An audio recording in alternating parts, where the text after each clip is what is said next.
Everybody doing all right? Huh? It's a good day. It's a beautiful day. Was it 80 degrees here? That's all right. As you wrap up signing day and get ready to catch your breath, it's awful nice to be able to go home and it be 80 degrees out here in Florida. That's why it's great to be a Gator. Exciting day for us. A lot of good things happened today. I think with early signing and with it split like this, with signing day, you don't get to go through as many guys, but a really great day for us. When you look at some of the additions we had today, are huge for us, huge for the future, big pieces for the future of how we continue to build this program, and not just in guys on the field, but the character of guys off the field. And you look at a guy. You talk about character off the field and talk about the family and how important it is as guys talk about what a family program we have and how the families are very involved in the decision. I'm really excited about that because I think, when you look and a lot of the stuff that goes on in recruiting, parents come up here and see what our program's about, how their sons are going to be treated and taken care of, treated as part of our family, but also see beyond the field at the University of Florida and what the University of Florida means to them, not just about playing football on Saturdays in the swamp, but the education that you're going to get, which is, the best education in the Southeastern Conference, with the alumni base, with the connections, the networking that it's going to give you for your future beyond football, is so special. And I'm really excited, in the character of what guys believe in the program. When you look at a DeJuan Black, that, he comes out and says, what do you feel about your commitment? Your commitment to Florida. I'm committed for infinity, I think is one tweet was. So, but really talented players, and really excited for our future, for the guys that are joining the Gator family. So, questions?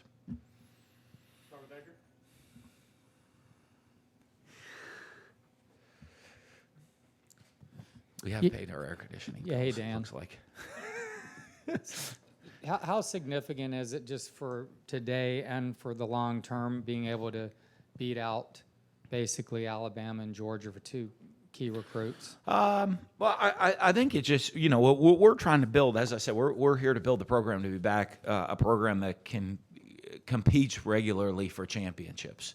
And you got to have good players to do that, if you go back and you look at the championships in the mid-2000s here, there were an awful lot of talent on those rosters. So recruiting's a major part of it. Developing, coaching, all of that is a big part of it, but also having the talent, and that a lot of that comes into recruiting. So I think that's huge for the program, and it just shows the direction that we're headed as a program. And I think the commitment our staff makes to recruiting, the quality of coaches that we have that are able to recruit. We spent a majority of today meeting and watching and recruiting in the 2020 class already and preparing for this time next year. So, I think that's huge for us. And those are, right now those are the teams that played for the SEC championship this year, and that's the level we want to be on. So being able to win those recruiting battles is going to help to hopefully beat them on the field as well. I know you don't put much stock in rankings, yeah, but this will put the Gators in the top 10 for the first time in 5 years, maybe. Good.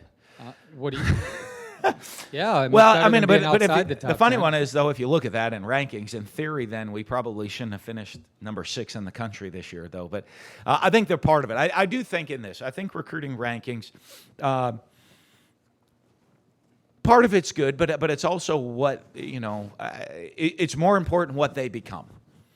And, for us, because I don't always get too caught up in all the rankings, because there's guys, to be honest with you, out there that there are a lot of people I call out one site or another, recruiting sites and all the different ranking systems that are out there, that I'll look and that we have ranked much higher than maybe other people do.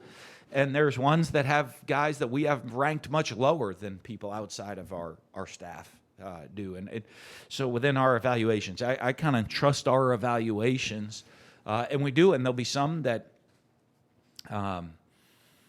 I've gone in the past and looked at guys and say, hey, this guy's ranked as a 5-star player, and we just don't see that. There's other guys that we ranked as a 3-star player, and we'll sit there, or 2-star player. And I've sat in a staff room before and say, this guy has no offers. He's not ranked very high, and we'll watch. And I'm like, does anybody see? I rank him here. The position coach ranks him here. The coordinator ranks him here. We go around the room. Does anybody see anything different? We have this guy ranked much higher. So, hopefully it continues to translate. I mean, for us, I want to build a program that's consistently ranked in the top 10. I think this. If very rarely do you see teams maybe that are going to go compete for championships that are unranked in the college football playoff, unranked, in just regular seasons. It's teams that you're in the top 10 consistently, and then you have that year where you go make the playoffs and you're winning championships. And so we want to consistently be a top 10 program in every aspect. Dan, after the early signing period, you said your 2 remaining needs were cornerback and defensive line, and then after that you lose your 2 assistant coaches at those positions, and yet you guys still signed 2 top 50 guys at those spots. You won a lot of recruiting battles, but just how proud were you of winning those? And I think it shows about the 2 assistants we hired, maybe. I'm really excited about the guys that we've brought in on our staff. And, if you get through early signing, you have a high position need. And you bring in new coaches at that position, and you immediately address that. And but I do. I am. I'm really excited. I know. When you look at the guys we hired, you look at David Turner, who a guy that has tremendous experience in the Southeastern Conference. But the great thing for me, I think there's a lot of times you can see guys have maybe a reputation out there, or a guy can get on a board and draw pretty good, and then they get on your staff and it's not what you think it is. And the great thing with David Turner is I've had him on my staff before. I know his ability to go out and recruit top talent. I know his ability to develop that and coach it. And, if you look at his track record of NFL superstars that maybe weren't the highest recruited guys, if you look at, I always love the Chris Jones recruiting story, who when he finished his high school football, I think he was a 0-star, but he did end up being a 5-star before signing day. But you take a guy that really wasn't a big name guy, and all of a sudden, right before signing became it, and developed him to really one of the top players in the NFL. And he coached him, and Fletcher Cox the same way, as well as a bunch of other guys that have played for us. But I think that in his development goes beyond. He and his wife and the family atmosphere, how they take the kids in, and the connection that he has with those players is special. So really excited about him, and I think the impact he can make on our defensive line here, not just the players that are here, but the future in recruiting as well. And Torian, one of the most, I've never been in a situation where we lose a coach and basically every player on the team starts texting me, is there any way we can go hire this guy? And I'm like, okay. And I'm like, I'd never met Torian. And, but every one of our players was like, well, we have to get him. And I'm like, okay, well, he's currently the secondary coach of the Washington Redskins. So that sounds like a really good idea, but, he was here and he went to the Washington Redskins. So, I love the thought process behind that from our players. But as I started to research and as I talked to people, both in college and several people in the NFL about him, I thought, wow, this is it's a really unique deal of how highly everybody spoke of him. And, one of the things brought him down and got to meet him and his personality and be around him and see how he fits in our program. Because I think, it's one that everyone, the current players speak really highly of him. Guys that have worked with him in college say, boy, what a great recruiter, great personality as a college coach. Talk to guys in the NFL and talk about his development and his ability to develop young players. And all of that sounds great, but you also have to make sure they fit in within your program and your staff. And then his personality of how he fits in, I think I think for us it was they're two great additions that have the ability to make us better immediately and long term here in our futures. And obviously, with recruiting classes, it's a group of guys. So I don't mean to single out anyone, but as you know, Alabama has kind of made its living by coming into the Sunshine State and getting guys. Now 2 years in a row, you've beaten Nick Saban and his staff on signing day for a guy that they were really coveting. How key is that for you as a program to start winning those battles? Well, I think it is huge. I mean, we are the University of Florida, and I think for young men in this state, and the opportunity to go. You know what? This coming Friday is a huge deal because there are acceptance letters going out on Friday here at the university, and there will be a lot of celebrating, like we had in our office today.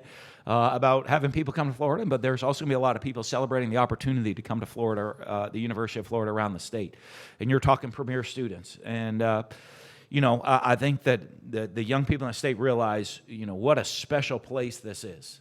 Not just for the football side of it, but the special place as a university and what it can mean for them, And I think when they look at their school and what when the valedictorian of your high school, they're jumping up and down and celebrating that they have the opportunity to go to the University of Florida, and here's somebody else that's worked their tail off in the classroom and is an athlete, and they're so the premier student and the premier athlete in school, and hopefully someone that's premier in the arts at the high school, and they're all celebrating together that we have the opportunity to go to the University of Florida and go to the premier state, the university in the state. Is something special, and I think for the young people, I see that not just, like I said, it's not just playing here, but it's the other doors that it opens for you, the connections that it makes, the networking that it's going to have, and for our guys that, today's exciting, they got to put the hat on, but a couple years from now, they're going to get to walk across the stage and hang on their wall. They'll probably keep that hat. This was my signing day hat, and right next to it, though, more importantly, is that degree from the University of Florida. That they get to go complete, full circle, the power of what it is to be a Gator. Dan, Jonathan Greenert was the guy you guys added last month. How important was getting him in terms of filling some of the lost production there? Well, I think it's huge. When you look at you're looking at your roster and you're looking at a CC who goes on and he's graduating and go to the NFL. You can't always project everybody else. And then and Ja'Kai makes a decision to declare for the draft and leave early. Kind of leaves a big gap at that spot. And to get a guy that, with Jonathan coming in, that has that experience, that has played at an extremely high level, that has been productive, and can make an immediate impact. You look at some of our young guys that have the potential to do that, with a Mahmoud that's on campus, Chris Bogle, who we signed today, Lloyd Summerall's pass rushers coming off the edge. We think those guys are going to have bright futures, but in the immediate, they're still they haven't been through it at this level, and hopefully they are going to be able to make an immediate impact with us when they get here. But you're talking about a guy that has shown that he can do it at this level and is going to be ready to go play when we kick off the season next year. Is really an important addition for us. I was kind of curious, what is kind of your overall philosophy on transfers when it comes to building a roster? You obviously benefited quite a bit last year as well. Absolutely. Well, one of the things, whether it's, in transfers, and that to me, that also includes, a lot of like junior college players as well. We bring guys in, and I sit with them.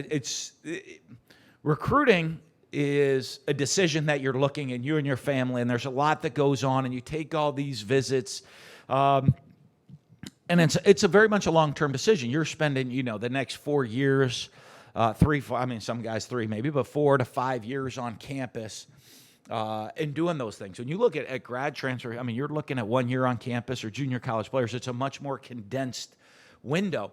of what you look at. And so to me, you're not looking at programs where say, okay, this program can develop, I can have the opportunity to play short term and develop me to be great long term.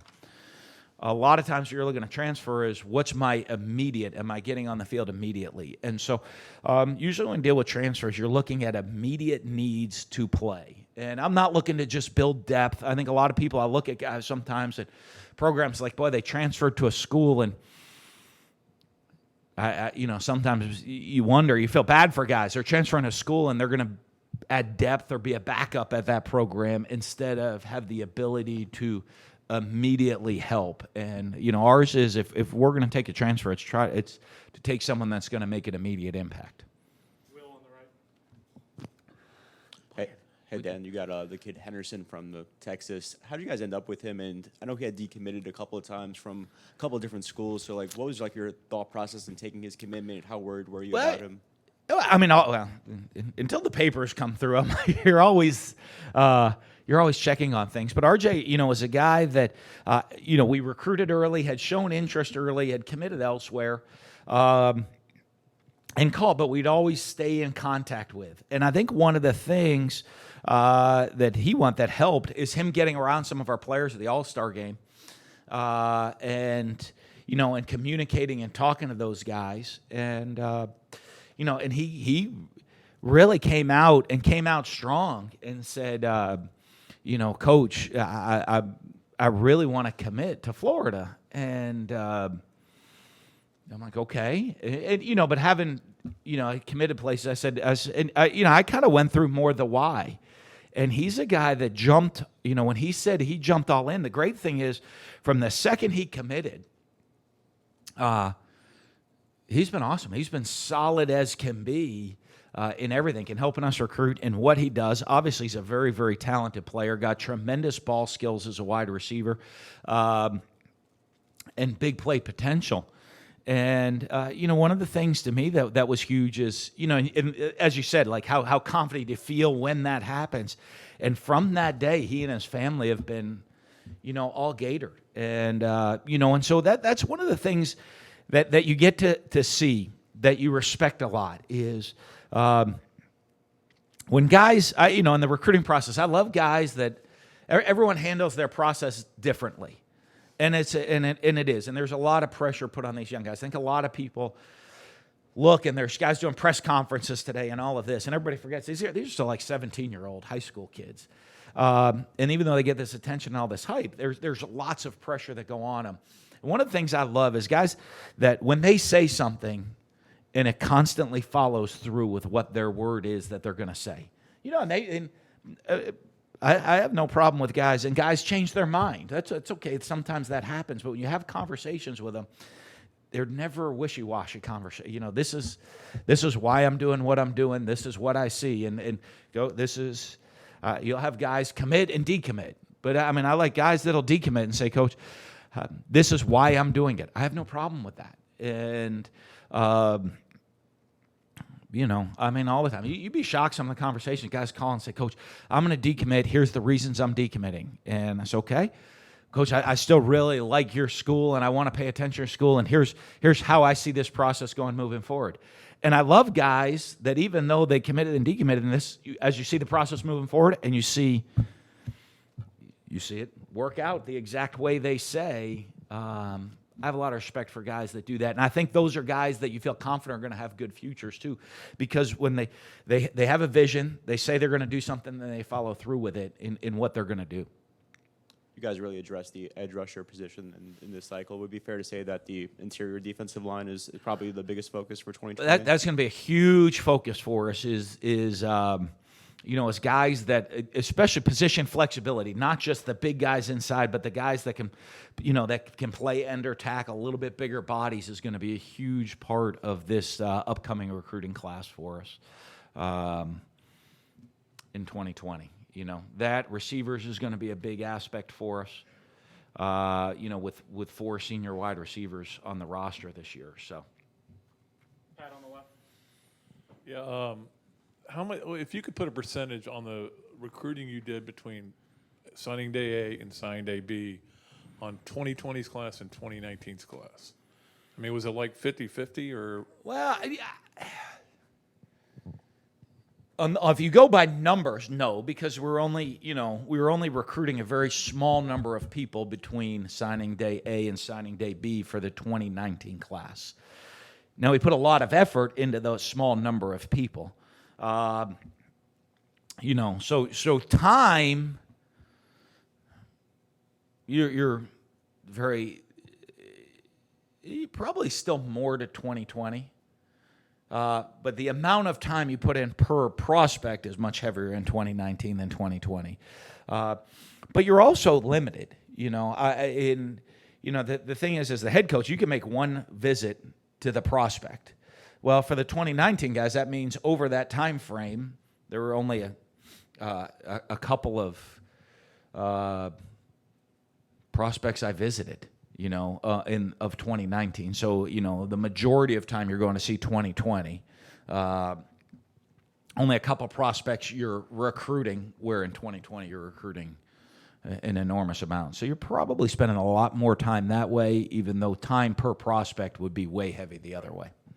And do you think with the transfer rules getting easier, it's easier and easier and easier to transfer, we're seeing multiple people transfer, that it's almost harder to evaluate these classes now because it's almost like who are you going to have in 3 years, not how much as much. Yeah, it's interesting. I think like everything, it'll go through its cycles. I mean, to me, for all the prospects, when you look at it, is again, you get to the whys.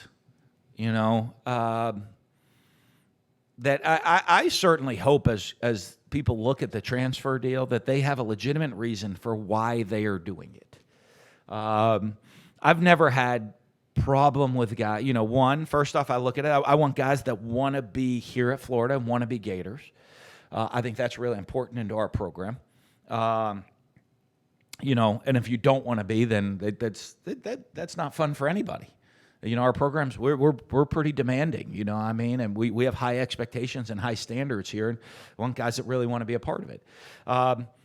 Now, guys that transfer doesn't mean they don't want to be a part of it. There's lots of different reasons that go into it, and I have no problem with guys transferring if it's all for the right reasons.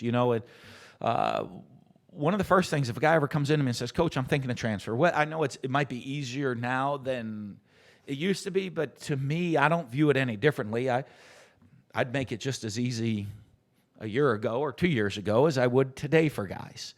I just hope that you always hope it's for the right reason. I think you hope today that they don't make it the new rule. If everyone says it makes it easier, does it allow guys to potentially transfer for wrong reasons and not for the right reasons? And I think that can be harmful for the development of young people and puts them in bad situations that they might not want to be a part of. And do you feel like getting to know these players that you feel pretty good about that part of it? You know what I mean? Yeah, I think why. It's one of the. I always go back, and I learned as a younger coach to me in the transfer rule, and throw people up. But we had, at the University of Utah, you had Alex Smith as our starting quarterback, and he took over after Brett Elliott had been our starter and got hurt in a game. At the end of the season, Brett Elliott walked him off, and he was older than Alex, and he said, "Coach, I'm thinking about transferring." I said, "But put us in a tough situation because we don't have any other quarterbacks on scholarship, and the only guy, we had a kid named Brian Johnson committed to us. It was going to be it was 16 years old at the time coming in. It would be the only other scholarship quarterback." And I said, "Brett, I'm going to give you every opportunity to earn the starting job in spring." And he said, "I know you will, Coach. I believe in you. Of course you will." He said, "But here's the thing. Alex Smith's a really good player, and he's younger than I am. And if I don't earn that spot and beat him out, which I might not. I'm not afraid to compete, not afraid of anything. I'm sitting the bench with," he goes, "and I love to play.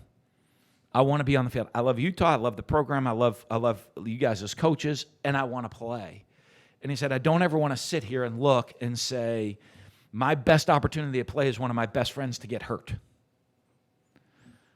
And I said, "You know what? That's a great point." And so we kind of went through everything, and he ends up transferring and ends up being a first-team All-American and winning the national championship at a smaller school. And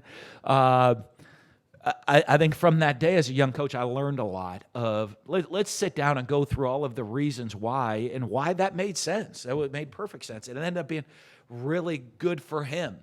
It hurt the depth within our personal program at the time, but it worked out to be really good for him and his future. And so from that point, I've usually always from this day built on that on transfers. First guy I want to transfer said, why? Where do you want to go? Why do you think that's a better option for you? You know, what are the issues? And, you know, I wanted this jersey number, and I'm not wearing that jersey here. I said, okay, well, listen, that's a terrible reason. You know, I've been here for 6 weeks. You know, that's not a good reason. Let's, you know, like I tell my kids, you know, start and finish the year. You know, a good time to transfer is you know, I've had guys come in and say, I want to quit. You know, don't come in mid-March and say, okay, let's finish it through. And guess what?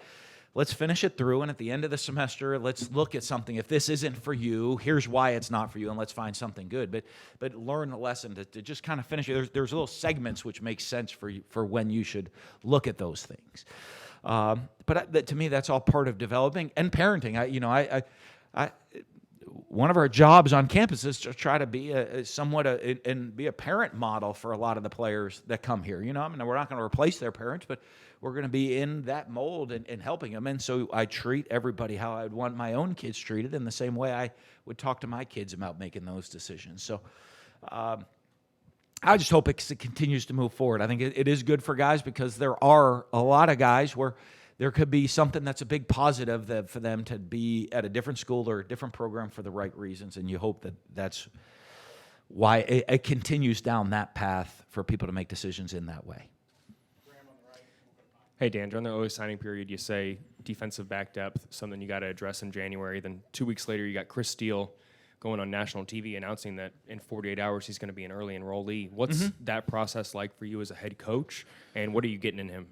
Well, you know, Chris has done a really good job since he's been here, and you know, and especially with the opportunity to enroll early for him is going to get him invaluable experience. You know, and when you look, especially with Marco still going to be coming back in spring, and not 100%, he's going to have opportunity to you know.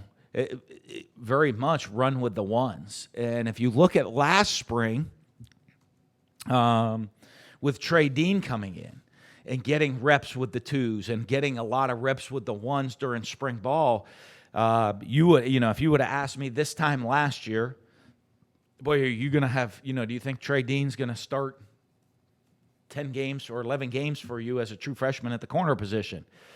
Probably say, boy, that would be a stretch for us, but the opportunity he would have would be there for him to get that experience and get ready to go play. And I think Chris walks into that same situation right now where because of some injuries, because of how we're going to move some things around with departure of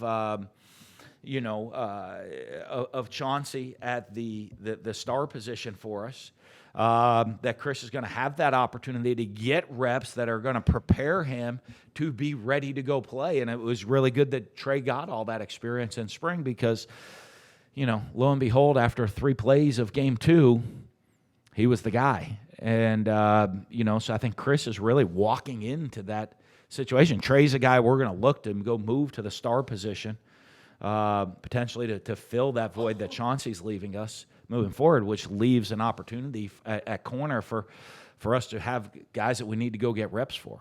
And, and I think corner depth moving forward in spring is we need that depth.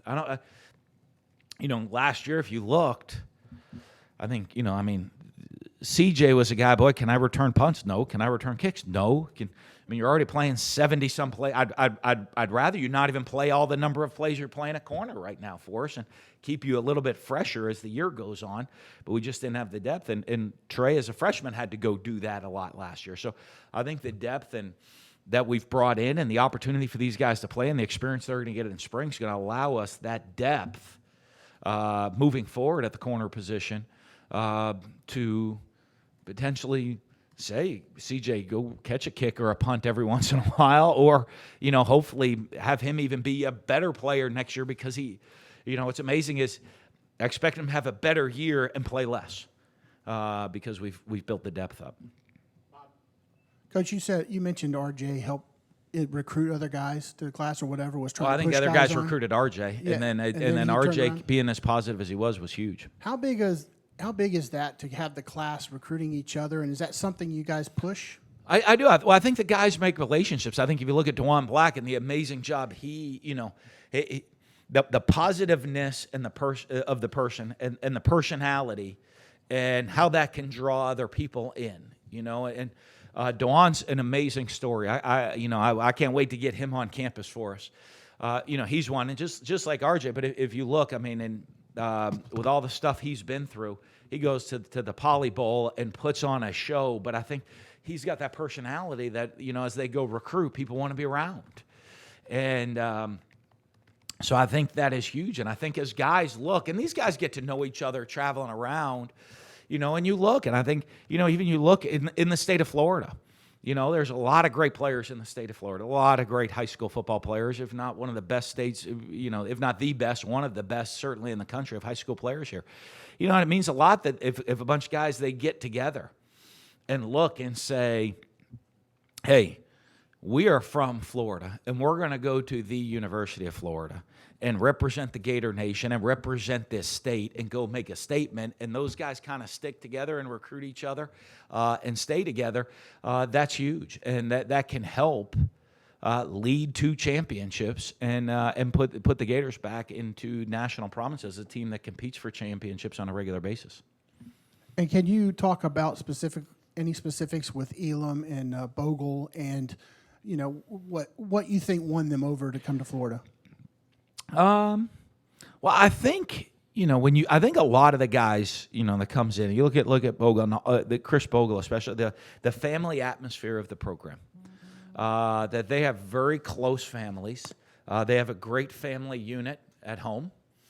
And I think when they come up on campus and see, one of the things we talk to our guys about in recruiting is the development of what we're going to do. And they see what our standards and expectations are, how hard we're going to push them on the field, in the classroom, and those expectations. I think we stay away, our staff, a lot from a lot of the fluff in recruiting sometimes. But on top of that, they do see the family part of the program, of how coaches' wives and kids are around, how we have them over to the house, that feel, how if there is an issue, that they're going to be taken care of. They see that no matter what the situation, in our program, to me, when I tell them, I don't tell the families, I'm responsible for your son's development as long as he's a first-team all-conference player. Our commitment is, when you join the Gator family, we're responsible for your development no matter what happens. And they look at maybe a guy like a Randy Russell who joined our program, and, all of a sudden, a week after being on campus, his dreams kind of, in one part of his life, are shattered. Yet he's still a major part of our program, so much so he was voted onto the leadership committee of our team by his teammates. And I think when a lot of the families, they come and they see that family aspect that we have here of our commitment to developing young men, not just to be champions on the field, but off the field, in the classroom, in the community, in every aspect of their life, to develop them to become the best that they can be. I think that is a very comforting feeling for families that that have looked and worked, and these young men that have looked and worked to make themselves successful in not just one phase, in every part of their life, and have high aspirations for every part of their life, that they see they can accomplish that here within our program, and that we embrace that, and then we promote it, and they know that they're going to be taken care of here. Last couple. Edgar on the left. By the way, update, Charlie Strong says there are 1,400 people in the transfer database. I just saw on Twitter. There what? 1,400. People Yeah. on the database. Transfer. I just saw a tweet. No, I think that is 1,400 right. sounds outrageous. I think there are there was at one point. I know there's been over 1,000 in the portal, which I don't know. It'd be interesting to see how all that shakes out for everybody. You know, there's a lot of little details to it that I don't think everybody's experienced yet that go into that. That, you know, it'll be interesting to see how that all continues to play out in the future, right? I saw there's a kid in the portal one day and out the next, or I don't know. We'll see. That really wasn't my question, though. Was I'm sorry. I was Sure. just letting you know because you had that spiel on transfers. You might be interested in that. But I no. mean, think right. There's not that many scholarships. That's what's crazy, and that's a lot of people. So versatility. What kind of versatility do guys like Black and Hopper particularly bring to the defense? I mean, I saw DeJuan Black. The stats blew my mind. He had like 12 picks for three touchdowns as a sophomore. It was a 6'3" and a half, 225-pound safety. That gives you a lot of flexibility right there. But one of the things we look for, we even talked about, we're doing a lot. Like I said, we're watching all the film, doing a lot on 2020 class. And one of the things we look for is where do you add position flexibility? The reason being that is, one, you don't want to be locked in that you can only play one player. You don't know how guys are going to, where our needs are for the team, where we think this, we're not always perfect in recruiting, where especially you look at guys that are great athletes and we say, okay, I project this guy to play this position, right? And he comes and he's not very good at the one you thought he would, but he's really good at something that you didn't, maybe you didn't think he would be at. So position flexibility is huge. And then the other part, position flexibility, allows you to create matchup problems, right? I mean, you look at a guy like even on our team, Kyle Pitts, what position does he play? He's kind of a tight end that plays wide receiver. That's tough matchups on people, right? I still to this day don't know if people can define what position Percy Harvin ever played here. Was he a receiver? Was he a running back? Was he, because right? And it's because it's a mismatch problem. Kadarius Toney, but there's a lot of different little things we can do with them that creates matchup issues for people. And so as a coach, I love guys that have position flexibility because we can put you on the field and you can create matchup problems for other teams. And I think when you do those things, that's a huge advantage for you. And so when you look at a guy like a DeJuan Black, right, like a Tyron Hopper that have DBs that played corner and safety, that have DB athleticism and physicalness and size to play linebacker, those are tough matchups for offenses and allows you a lot of time. So if you look on the defensive side of things and say, hey, okay, what position is Kyle Pitts going to play? Well, it doesn't matter because I have a guy that can match up to him in either spot.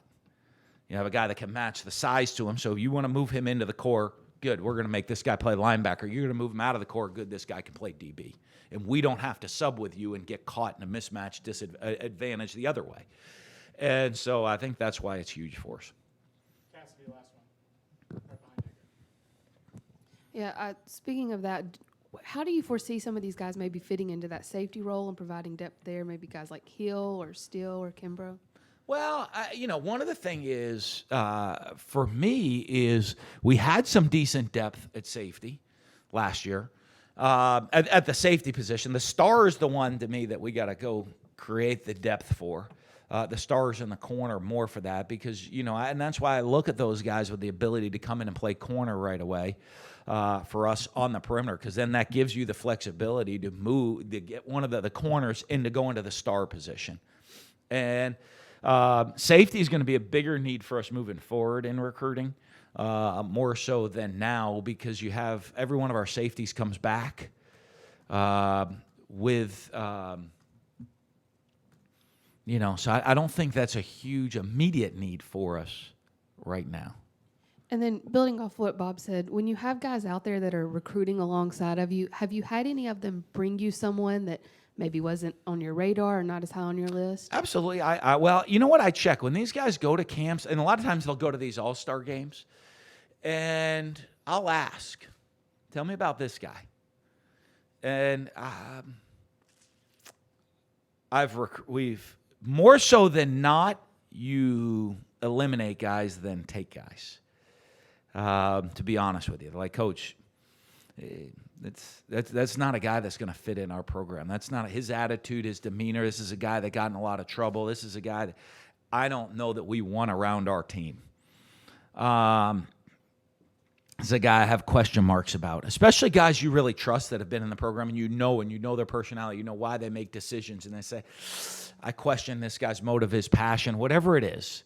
There's little things, but it does work the other way, where I have guys that are at the All-Star game and say, Coach, we should recruit this guy. One, he's interested, because a lot of times you go to these All-Star games, you're looking, everybody's got offers from around the country, but let's say, hey, this guy is really interested in us, okay, legitimately interested, okay, and that's why, and say, hey, and we really should recruit him because of this, and this. Boy, he's the hardest working guy. He was the toughest guy for me to cover. He's the toughest guy for, he was the toughest guy to get open on. I'll tell you what, you go to one-on-one pass rush and nobody can beat him. That type of mindset, the leadership of guys, it's interesting, and you hear that from the players, and I like to hear what the players have to say. I do after recruiting weekends. I always go ask our players what they thought about the guys that were in here visiting us and what their thought about those guys were. And, so all of that's part of the evaluation process during recruiting. Thanks, guys. Good. Thank you all. Hey, Dan, you didn't pass by, It's cold in here. I mean, it feels like we're signing day somewhere not in Florida. the spring game, you didn't ask Megan for the date, huh? It's moving day. It is. Okay, but it was last year. No, it wasn't last year. We did it on Master Saturday last year. No, because we were praising you for that. So we did? I've been chastising you. So you guys are just bashing me about it, right? And Dooley. Huh? No, we have. I won't be here. Okay. So I will Oh, are say you this, doing it? but I got to get it that way in case Sunday, Yeah, we'll get. right? If like Billy's in contention, Charles Howell's in contention, I got to be. Meg's already told me we'll be Oh, yeah, Charles. right after the spring game. I'm hightailing it up there Good. because Charles, I'm so excited. Yeah, right. Winning. Dara's out. The one up in Sea Island. He wanted to qualify for. Yeah, that was good. It's going to be a big deal. He hadn't won in 7 years. Huh? He hadn't won in 7 years. That's just so Talk to him amazing. right after. Well, because you think of how hard that is in golf. Like, I mean, we win some, lose some, but you win a bunch too. Oh, yeah. You know, and the funniest one, I think, his kids had never been old enough to see him win a tournament. That's a tough deal, you know. So it's a big deal. But I talked to him afterwards. So if he's in contention, we'll be hitting up. Right? Lucky you. If we're taking the plane, because I messed you up, if we get permission, right, Steve? If I do fly up there or something, we'll try to throw you on the plane. All right. Let's do it. You don't want that. You don't want that. You don't want that. Talk golf? I mean, That'll be fun. for an hour. Go Charles Howell. Egger, man. I've never seen you so excited. I am. Can I leave? We're just gonna open it straight up for questions, guys. Torian Gray, cornerbacks coach. Back for the second time here, so open it up. Yeah, Mullen mentioned having a lot of the guys on the team text him right away and ask about you. Did they reach out to you as well? What was that process like for you?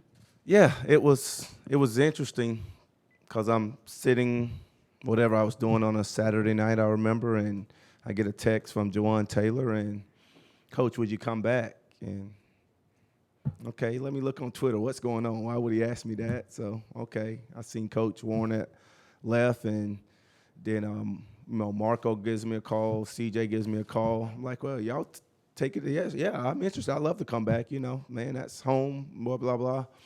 Want you bring it up to your coach, and so it was interesting getting the process going in that manner. So So then Dan calls you, or Talked to Coach Grantham that same night.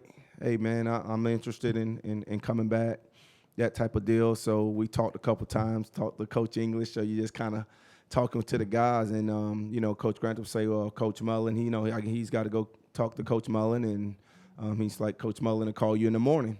So, Coach Mullen calls me in the morning, and we're talking. And, hey, we'll bring you in the next day. And that was – so I came in Sunday night, got in around midnight, and talked to Coach Mullen on Monday morning, and offered the job, and it was just kind of spinning and going from there. Anything different that stands out to you immediately? I couldn't go out recruiting immediately. I know when I went down to watch the guys work in the weight room, I was really impressed with just their intensity and their effort and those type of things like that. And I was like, wow, this is pretty neat, to be able to see those guys work down there. But since you've been in the NFL, early signing period, transfer portal, what's your catching up process and all those things? How much different is it now? Well, the early signing period is obviously a huge difference because that wasn't the last time. When I was here, we didn't have the early signing period, and I just remember going through that January cycle and through that recruiting day, and you're trying to sign those guys at the last second, and you're waiting on signing day. Are we going to get them? Are they going to go somewhere else? And you're talking about, man, that's just such a – and today, you got only a couple guys that you're worrying about, so that was kind of the biggest difference that I noticed today. But still a little stress at it, but not nearly as much.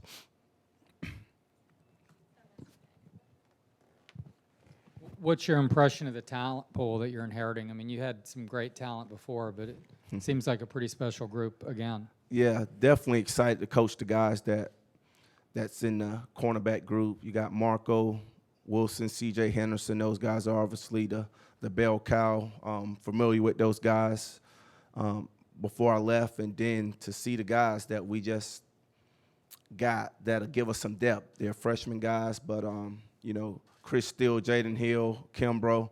I can't talk about a certain name yet, but trading. Yeah, it's a very talented group. So extremely excited to be able to work with these guys. You had Tabor and Wilson. Mm-hmm. Tabor, Wilson, Duke Dawson. It was Marcus May. It was a very talented group, and these guys are a little less than experience on an experience standpoint. A lot of those guys are, but from a talent standpoint, you're barking up the right tree. I'm excited about that.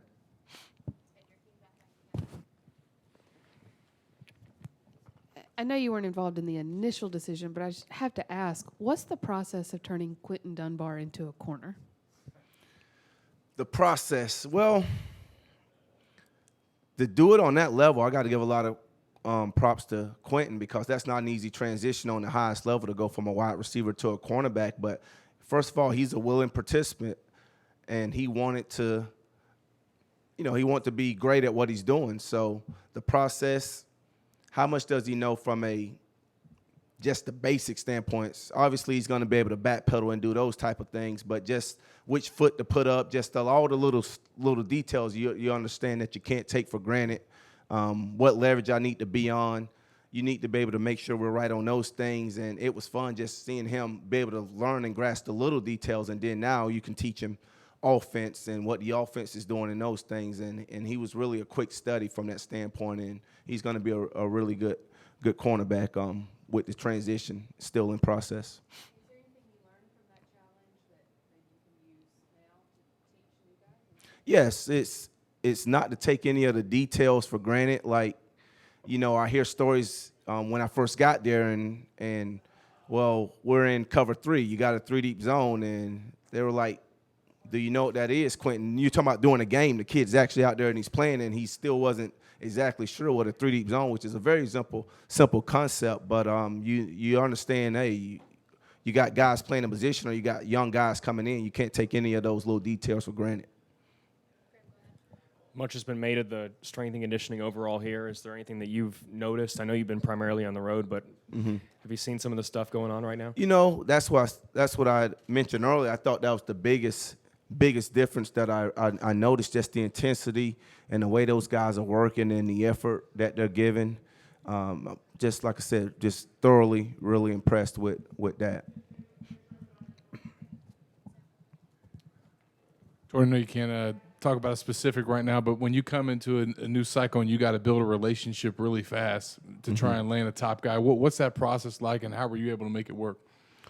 Well, the one thing we do have in common is I coach defensive back for a long time. I know he's a defensive back. You've recruited a lot of defensive backs, so you know what angle to try to find out which conversation piece, to be able to interject or to be able to try to build and start that relationship. So Kyer is a very, I'm sorry, I didn't say that name. Some guys are easier than others to kind of find that piece, but it's just, and then with the guys here, it's just, okay, what makes them tick? And it's just asking them questions and kind of getting to know them and letting them, opening yourself up to them so you can have that relationship which starts to gain your trust and go from there. And then being able to reunite with Coach Grantham, how cool is that, and how far do you guys go back? We go back to when I was a player. I came to Virginia Tech in 1992, and Coach Grantham was coaching the D-line there. So it's just crazy. Never worked with him before. Didn't have, like we talked a lot over the years or whatnot. Talked some, but not a lot. And, it's just crazy how this profession can come around in a lot of respects.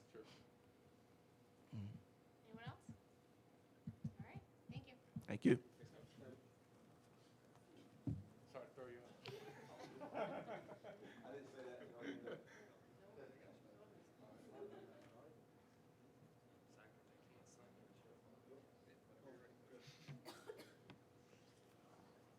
How's everybody?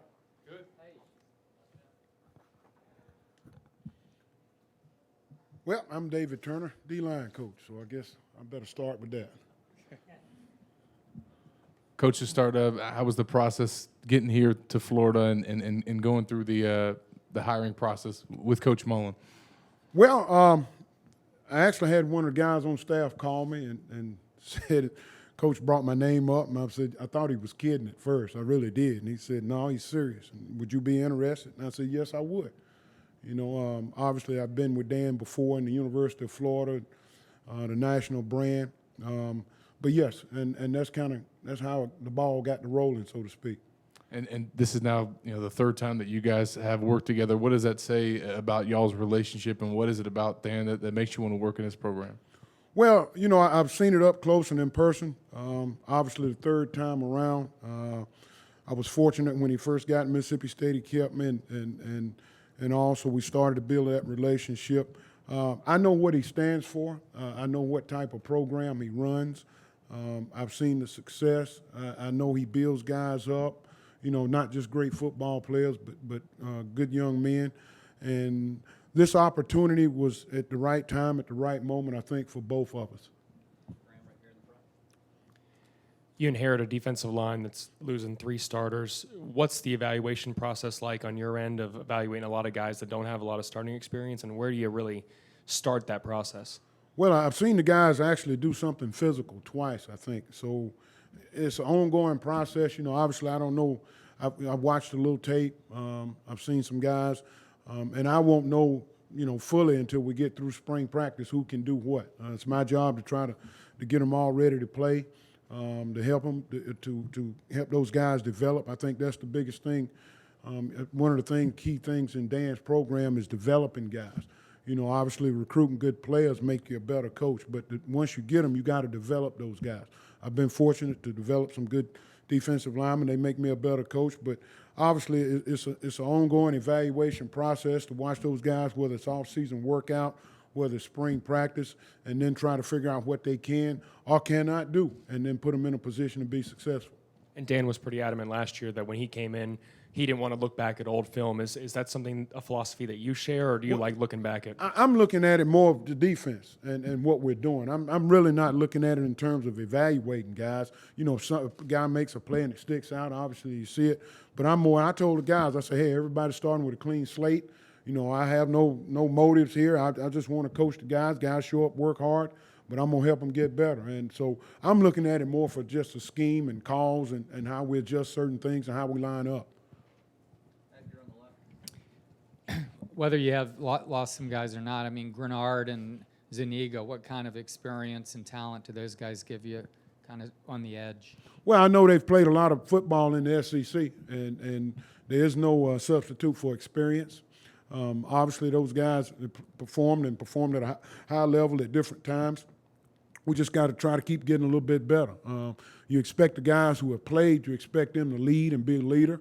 That's what we need out of the group. We need a kind of an alpha dog to take over and lead the group and lead in the right way. So that's as I get to know the guys, as the guys get to know me.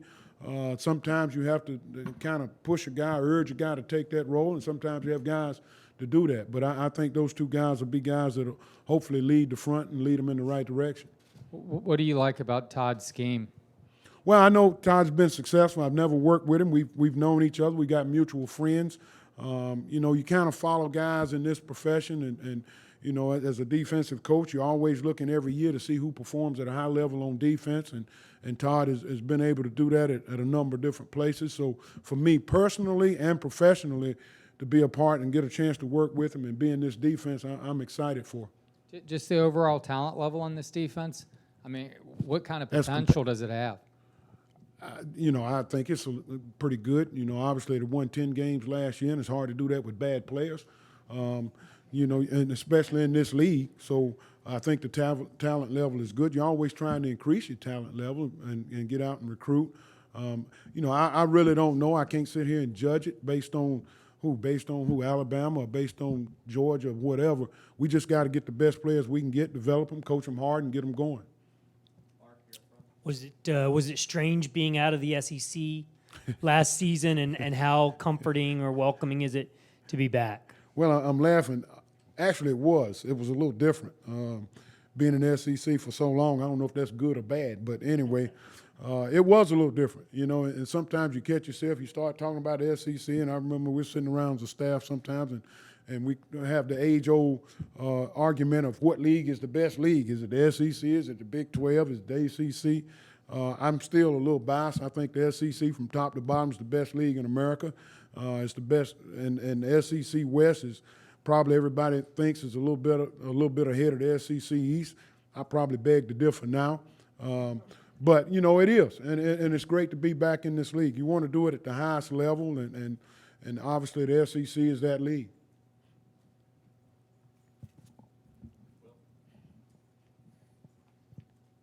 How'd you end up at UT San Antonio? Was it just the connection with Frank, or? That's exactly what it was. You know, every job I've had has been because, and it's like any business, I think, it's been because of who you know. You know, I think this day and age with college head coaches, they're very leery of hiring someone they do not know or having a friend who knows them that they trust recommending. So Coach Wilson was actually, Dan had hired him actually at Mississippi State for a brief moment. Now, you can get two varying stories. I said Frank stayed for about 5 days. He said it was about 2 weeks.